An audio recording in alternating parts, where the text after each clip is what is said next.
ഇന്ത്യയിലെ ഓരോ പൗരനും സ്വന്തമായി ഒരു അടച്ചുറപ്പുള്ള വീട് എന്ന സ്വപ്നം യാഥാർത്ഥ്യമാക്കാൻ കേന്ദ്ര സർക്കാർ വിഭാവനം ചെയ്ത പദ്ധതിയാണ് പ്രധാനമന്ത്രി ആവാസ് യോജന.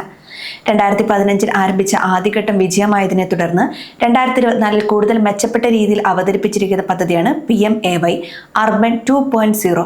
നഗരപ്രദേശങ്ങളിലെ ദരിദ്രർക്കും ഇടത്തരക്കാർക്കുമായി അടുത്ത 5 വർഷത്തിനുള്ളിൽ 1 കോടി വീടുകൾ നിർമ്മിക്കുക എന്നതാണ് ഈ രണ്ടാം ഘട്ടത്തിന്റെ ലക്ഷ്യം. 10 ലക്ഷം കോടി രൂപയുടെ ബൃഹത്തായ നിക്ഷേപമാണ് ഇതിനായി സർക്കാർ ലക്ഷ്യമിടുന്നത്.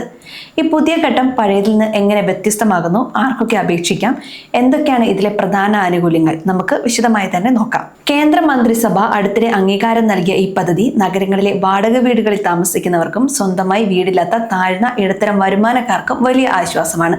2024 മുതൽ 2029 വരെയുള്ള കാലയളവിലാണ് ഇത് നടപ്പിലാക്കുന്നത്. നഗരങ്ങളിലെ അടിസ്ഥാന സൗകര്യങ്ങൾ മെച്ചപ്പെടുത്തുന്നതിനൊപ്പം എല്ലാവർക്കും മാന്യമായ ജീവിത സാഹചര്യം ഉറപ്പാക്കുക എന്നതാണ് ഇതിന്റെ കാതൽ. PMAYU 2.0 പ്രധാനമായും 4 രീതികളിലൂടെയാണ് ഗുണഭോക്താക്കൾക്ക് സഹായം എത്തിക്കുന്നത്.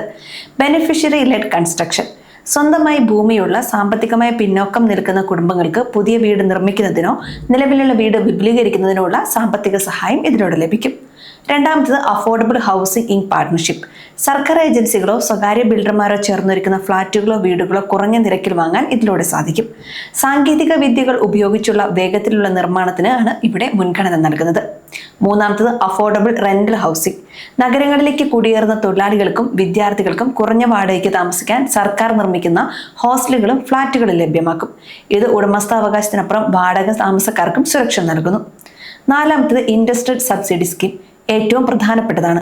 ഹൗസിംഗ് ലോൺ എടുക്കുന്നവർക്ക് പലിശ നിരക്കിൽ ഇളവ് നൽകുന്ന പദ്ധതിയാണിത്. ആദ്യഘട്ടത്തിലുണ്ടായിരുന്ന CLSS credit linked subsidy scheme എന്നതിന് പകരമായാണ് കൂടുതൽ ആനുകൂല്യങ്ങളോടെ ISS അവതരിപ്പിക്കുന്നത്.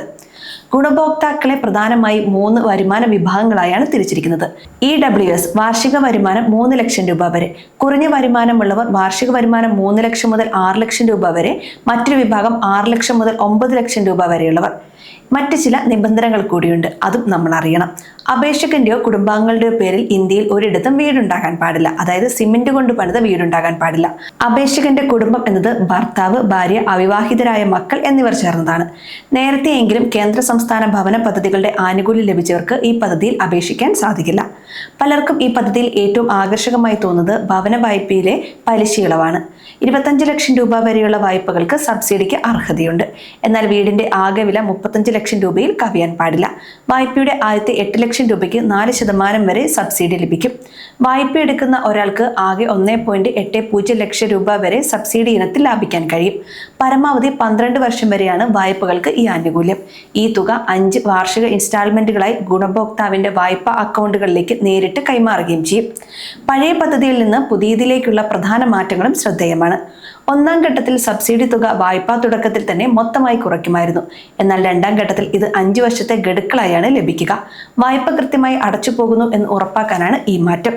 നഗരങ്ങളിൽ 120 ചതുരശ്ര മീറ്റർ വരെയുള്ള വീടുകൾക്ക് ഇപ്പോൾ ആനുകൂല്യം ലഭിക്കും. മുൻപ് ഇത് കുറവായിരുന്നു. പുതിയ പദ്ധതിയിൽ വാടകയ്ക്ക് താമസിക്കുന്നവർക്കായി പ്രത്യേക വിഹിതവും മാറ്റിവെച്ചിട്ടുണ്ട്. അപേക്ഷകൾ പൂർണ്ണമായും ഡിജിറ്റൽ സംവിധാനത്തിലൂടെയാണ് സമർപ്പിക്കേണ്ടത്.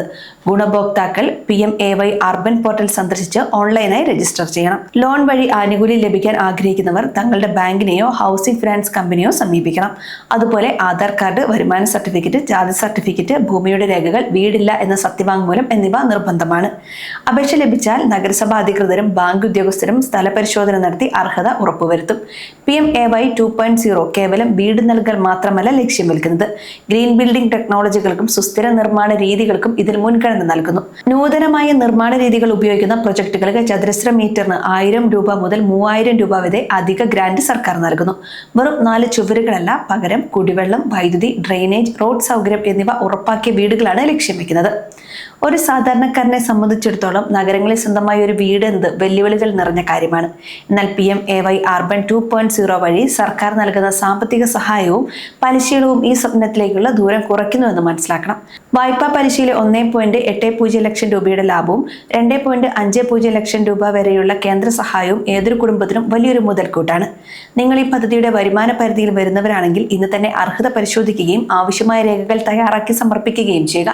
നഗരങ്ങളിലെ ഓരോ ഇടത്തരക്കാരനും ദരിദ്രനും അന്തസ്സുള്ള ജീവിതം നൽകാനുള്ള ഈ അവസരം ശരിയായി ഉപയോഗപ്പെടുത്താൻ തയ്യാറാവണം.